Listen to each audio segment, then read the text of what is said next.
Hello everyone.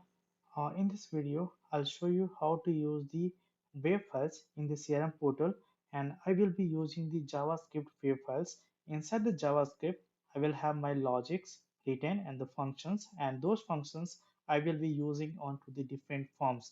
So one of the form is the basic form. On that basic form, we can write our custom JavaScript and we can use the functions written in the another web files. I'll show you that how to use that.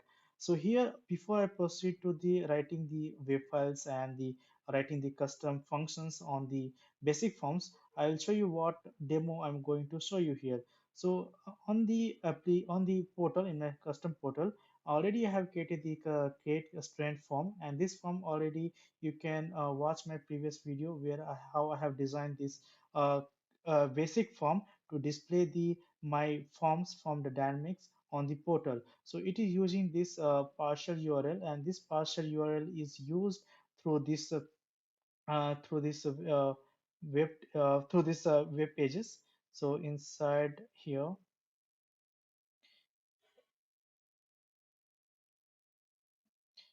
my basic form here for the student inside, this is the create form. This is the create form of the student. So when I go to the student create form here, this is the insert. Mode is insert here, and go to the related web pages, and here active pages, and you can see this is the partial URL which is used to render the form, and this is the form basic form it is used here. So this is the entity form or the basic form from the dynamics it is used here. So when you go to this basic form, it is targeting this entity as student, and then this is the form. So in the dynamics, this is the student create form which is applicable here. So you can see a student create form portal. This is the form name here for my student entity here for my dynamic solution. So inside the form, the layout of the field is here. We are having address, application, and student details. So now the requirement is on the change of this particular application. When I select the particular application here from this list, so on the select of this particular application, I want to set the first name, last name, date of birth, and the phone number, which is already coming from application, because for the application also we have the first and last name. So let me show you some application here. When you go to the already another existing application, say for application one, and here you can see we are having first name, last name, date of birth, and phone number. So some of the field from the my application I want to display on the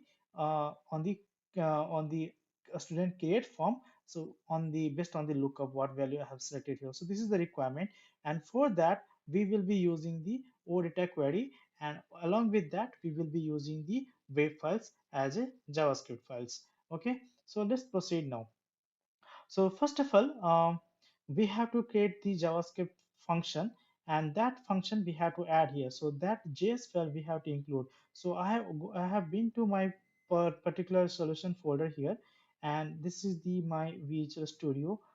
This is the file, and there I'm going to add the my file here, and that it will be added to the web resource. So what we will do here, since we are going to use the OData query, so I will be writing one common JavaScript function inside that file, and those functions can be used by anywhere inside my portal. So they can reference my web files, JS web file in their web template or somewhere in JavaScript, and they can use that functions present in the particular web files. In the OData, when you query the OData, you will be using the AJAX call to get the data. So that function I'm going to write first in the web files, and that web file, I mean that JS file, I will add here as a JS file here, and then I'll go to the student form here. This is the student website, and so that sorry, this is the insert form of the student. And when you go to the advanced setting, there you can add the custom JavaScript for this form. So like on this student form, this is the student form loading. So on that form, if you have some custom JavaScript logic, you can write here. So here I will be writing the my another custom JavaScript, which will be based on the event of this one, on change of this application event. Okay, so I'm going to develop the my common function here first. So here in my folder I'm going to add the file here. It is tnlb underscore common.js, and the function I'm going to write here. So first I'll take the namespace. So type of, if it is equals to undefined, then I will initialize the object.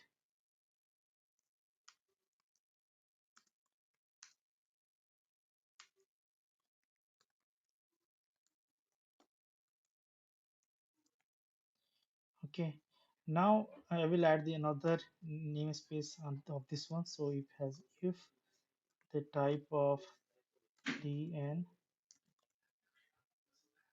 dnlb dnlb dot, it is having the, since this is the common JavaScript library, so here I will have all common functions. So I'll take the another root name as a common here. So if it is equals to undefined,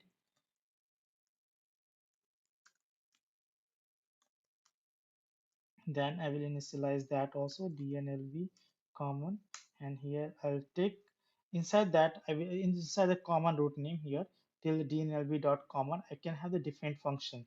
So one of the function is to retrieve the OData results, right? So for that I will be writing the AJAX call. So let's take the function for that one. So get OData results, get OData response, something like that. It will be function, so we'll take the function. It will be taking the OData URL. Okay, and then the body of the function goes here. So here it will return the response when OData is called. And to see how OData is configured, you can watch my previous video. There I have explained how to configure the OData. Okay, since we are using the application here, since we are using the OData query on the application, so for the application OData, already I have configured here. When you go to the entity list here, and there I have created this OData application list, and you can watch my previous video. There I have explained how to configure the OData list, and it is querying the data active applications, and this is the OData set name. So to view the results, you can duplicate this tab, and when you go to the OData here, and when you hit this OData, it will display the all available OData set, and this is my application OData set here. This is the application OData set, and when we'll hit this, you will have the results, application results. So one of the like we are having two applications coming. So we will be filtering based on the application ID. Whatever the application is selected on this form, I will have the ID of that one, and based on that ID I will be filtering the records here. Okay, and we will be using this OData. So for that it will be called in some function, right? So that function I'm writing here. So for this I will be using the AJAX call, as I mentioned before. So let's take this some variable here, variable that will be our response, that is equals to the null. And then let's take the $.ajax call, and here we will set, first we'll have the type, it will be get. Then we'll have the URL, it will be OData URL what we have received in the function here, this one. Then we'll have the OData type, I mean data type, what type or data type it is expecting. So it is expecting JSON type, and whether the call is synchronous or asynchronous. So we have the async, and I'm making this as a false. Okay, so once this AJAX has retrieved the data, then we'll have the done, which will give when result is retrieved. Then based on that, we'll have the functions here. So we'll have the functions, it will have the response coming from that one. So that is nothing but JSON response. Okay, and let's take the object of this. So if we have the response coming, and if the JSON is having the value, then I will set the response here. So response variable, this is my response variable. So response equals to JSON dot value. Else if it does not have, then we'll have the response equals to whatever JSON is coming. So we'll not set the value, and finally we will return this response from this function. So the function is pretty simple. So what we have done, we have initialized some namespace to my library, and this is the namespace. Now to access this function, we have to call like this. So it will be dnlb.common, and then dot, we'll have to give this function name because this function is present under this namespace.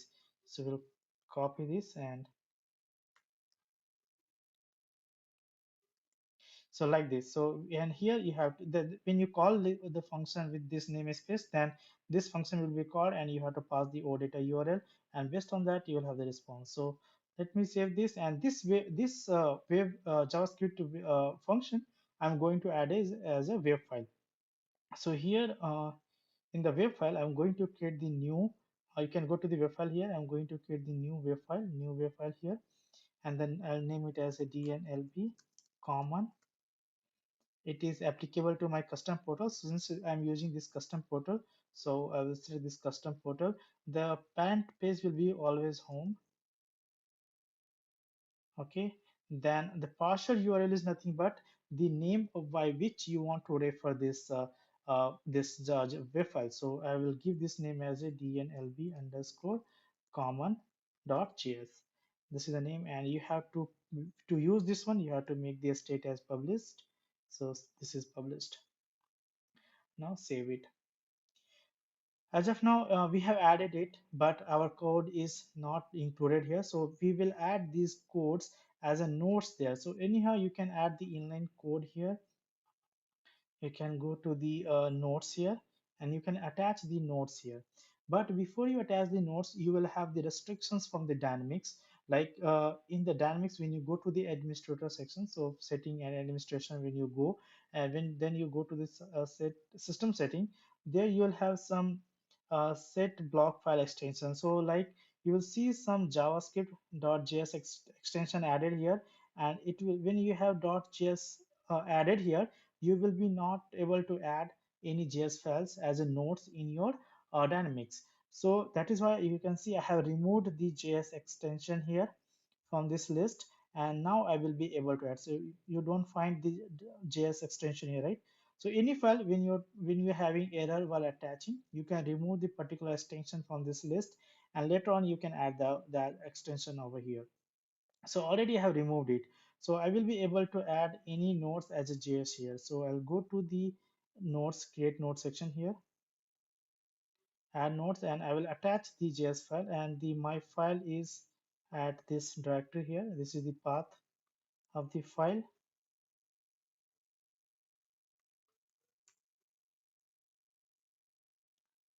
So my this is the file added, and then I'm going to attach this. So what are the function we have written here? Now it is added as a notes file here to this web file, and the functions what we have written here, it we can use to the any web forms or web pages, or if we are having any other functions, we can any other places where we are having JavaScript to be written, we can use that one. So here in the insert form here, before we add the code here, we have to reference that JavaScript file, that right, this JavaScript file. So since we are using this partial page here, this page, when you go to the web page here, filter by that partial URL. This is the web page I'm using for the create. And when you go to the page template, and then when you go to the web template, so here I have to include the my JavaScript which I have added here, this file. So with this I have to include here. So to include that, the syntax is pretty simple. So we'll use the script, then it will be the type will be equals to the text slash JavaScript. Then we are having the source will be equals to the slash, and then we'll have the whatever the name of the web file we have given. So when you go to this web file, the name partial URL what we have given, this is the name of our JavaScript source file, right? So in the web template, we'll give that name, partial URL name of the web file. Then finally we'll close this tag.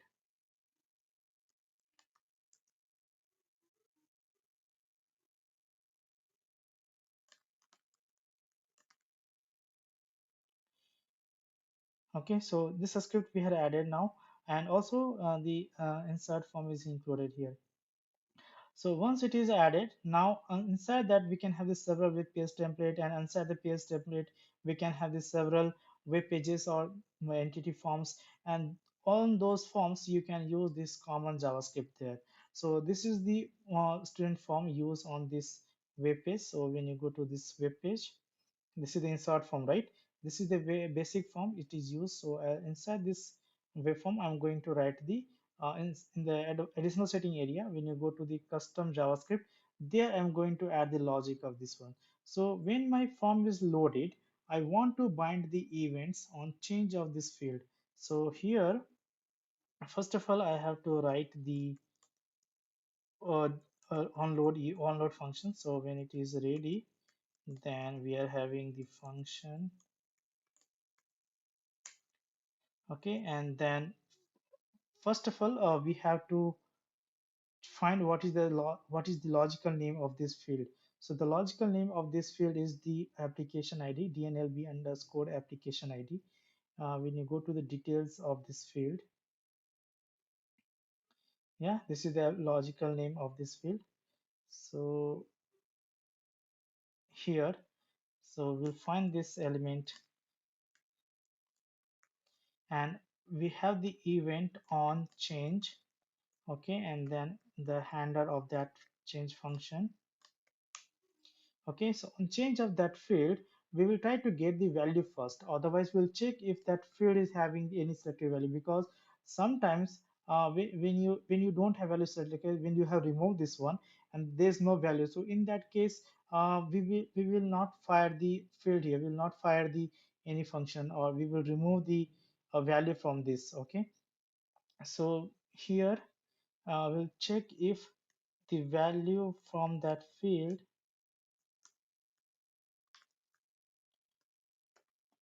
value, if it is equals to null, or the value from that field dot length, if it is equals to 0. If we have the length 0 or we don't have any value, that time whatever the values we are having inside these forms, the logical name of these fields are like DNLB, first name, last name, then we are having date of birth and the phone number. So we can take that mm, schema name, logical name here. So we will initialize those fields. So DNLB underscore first name, and the value will be null. Otherwise, instead of doing this, let's return from this first. We will not do any set here.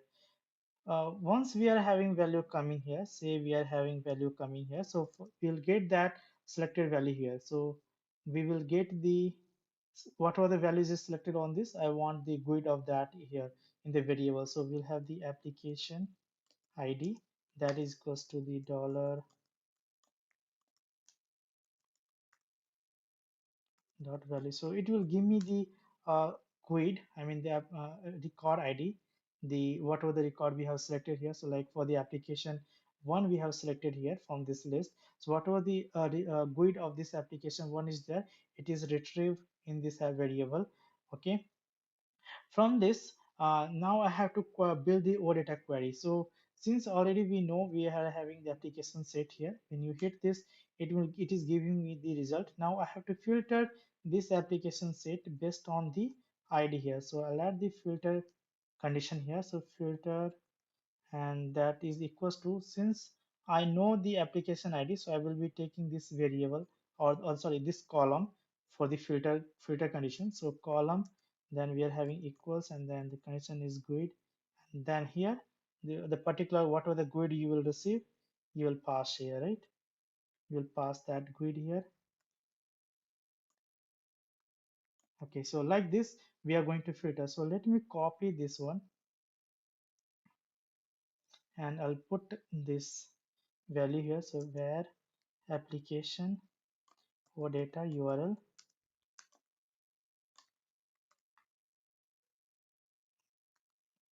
So when you give the two dot name here, two dot, then automatically this whatever the your domain your portal root URL will be there. It will be added, and then further whatever the OData query we have built, it will be added here. So this is OData query, and then we are having the filter condition on the application ID field equals to GUID of this one. So and this part is all variable here, right? So this part will be variable.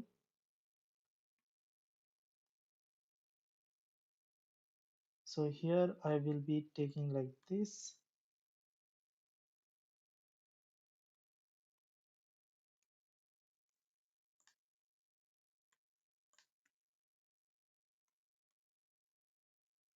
Like this, and this inside that we will pass the application ID what we have received. This is the application ID we will pass in between. So now query is completed.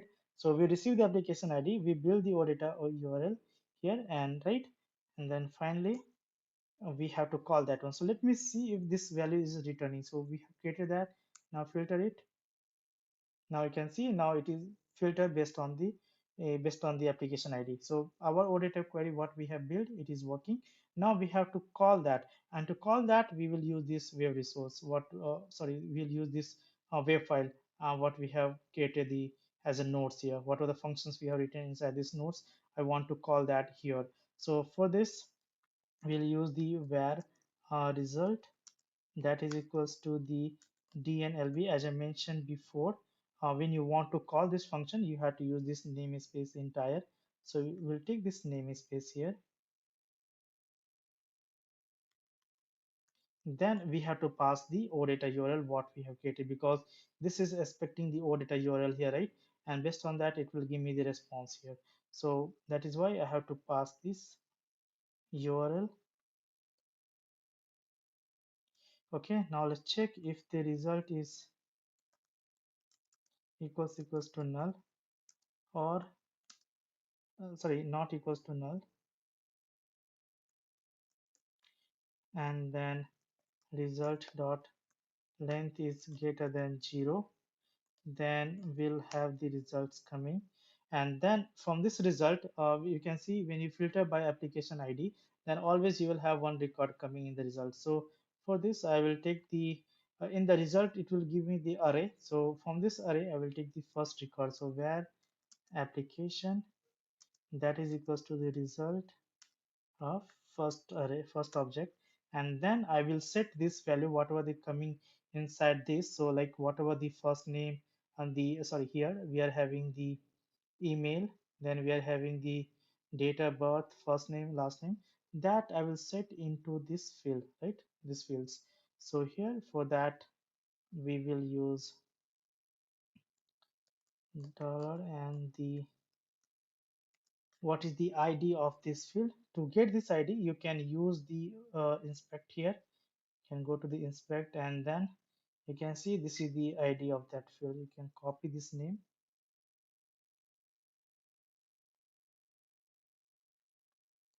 Okay, then dot value, and that will be our from the application dot, and from this application we are taking the first name. So you can go to here, and what was the schema name of this first one coming from result we will set like this. So like this you can set the remaining columns. So I'm just setting for the remaining columns like similar to this.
Finally, the logical name of the application field I will set here. Fine. So now final our application is ready. Just in case, what I'm going to do on the change of this field, on the change of this, I'm going to add the debugger here so that I will track if some values are coming correctly.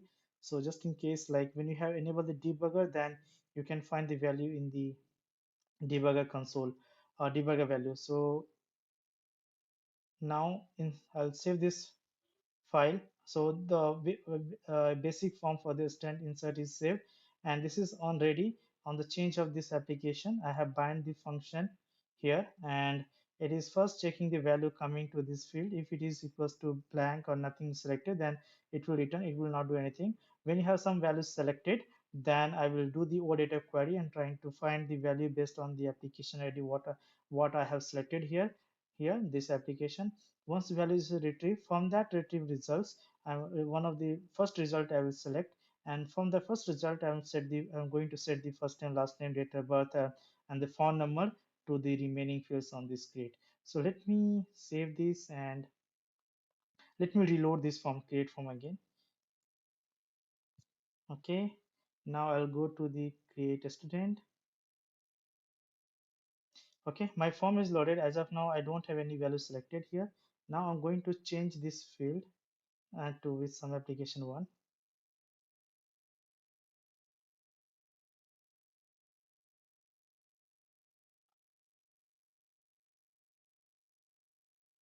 Maybe we are having some error, we will inspect. Yeah, so this length property can't read, so our JavaScript is having some error. So here I'll go to the survey from here, and the length property is not defined.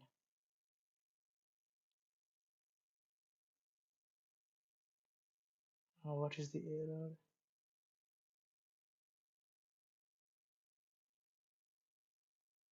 Okay, let me remove this better, this property only.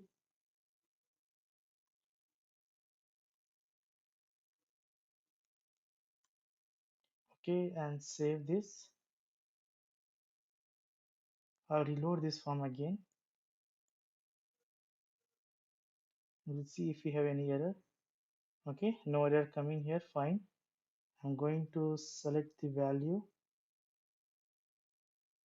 select. Okay, no error came here.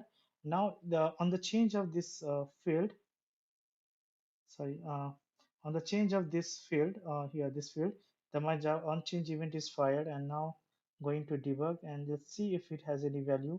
Yeah, so because we have selected the application one, that is why it was not null.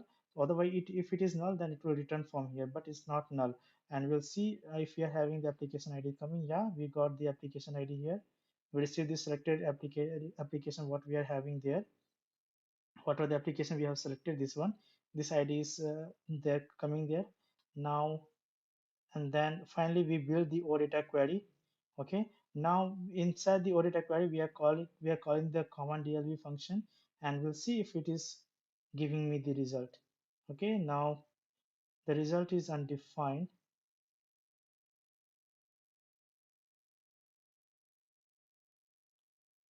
Odata filter. Okay, so we didn't receive any result, so that is why length is 0. So this is null, so this is failing here, so we have to modify this. Okay, close. We'll go to the web files, sorry, here, and then let me remove this length property from here again.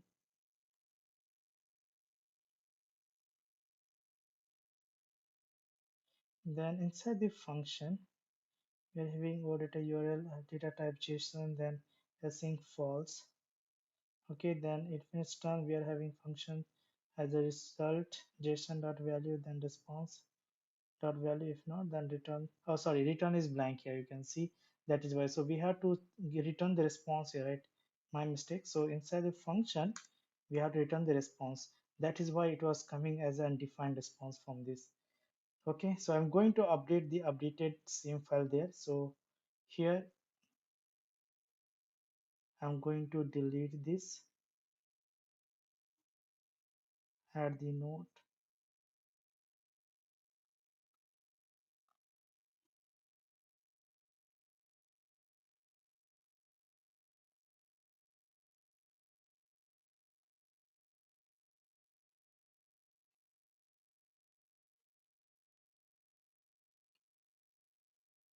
Okay, finally I have added it. Okay, so inside the note, now it is returning the response. So I'll do one more time. So what I'm going to do, I will reload this form again. So go to the home. Okay, create a student.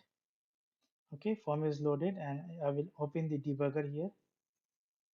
Then I'll try to change the application. Okay, my on change event is fired.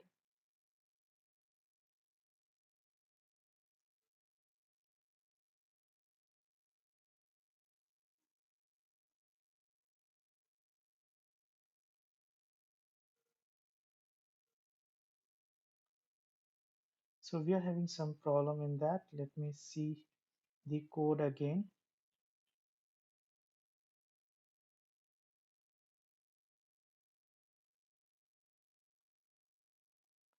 Okay, fine.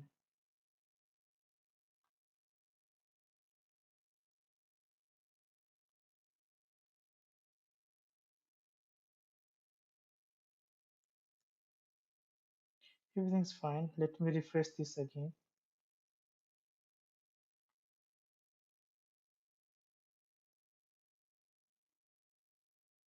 Okay.